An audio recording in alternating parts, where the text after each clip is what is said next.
The Bodh Gaya Liberation Movement, a fight for justice, a demand for rightful ownership. On February 12th, Buddhist monks and upasakas and upasikas began an indefinite hunger strike to reclaim their most sacred site. Today marks the 13th day of their protest.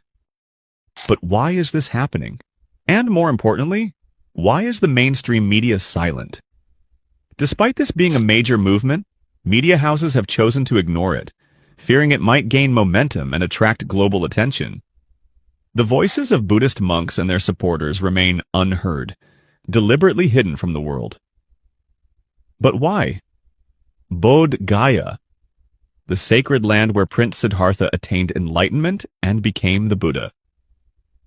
A site of immense Buddhist heritage, yet astonishingly, its management remains under a structure that sidelines the very community it belongs to.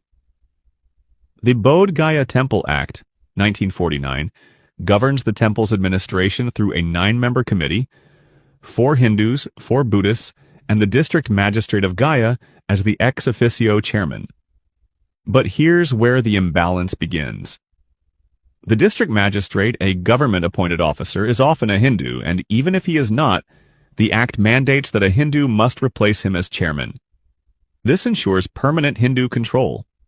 Then there is the Mahant of the Saivite monastery, a Hindu religious leader, who permanently occupies a seat on the committee. If he refuses or is unable to serve, another Hindu is appointed in his place. This means that majority control always remains with Hindus, despite this being Buddhism's holiest shrine.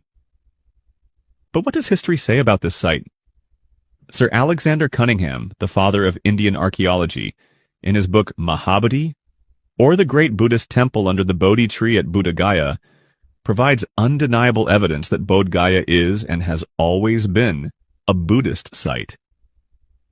His extensive research, archaeological findings, and inscriptions confirm that the temple was built, maintained, and revered by Buddhists for centuries before it fell into the hands of non-Buddhist groups.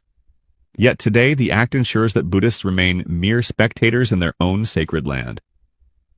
Unlike Hindu temples across India, which are managed by Hindus alone, the Mahabodhi temple remains under non-Buddhist control. At the very site where the Buddha preached justice and equality, a silent struggle continues.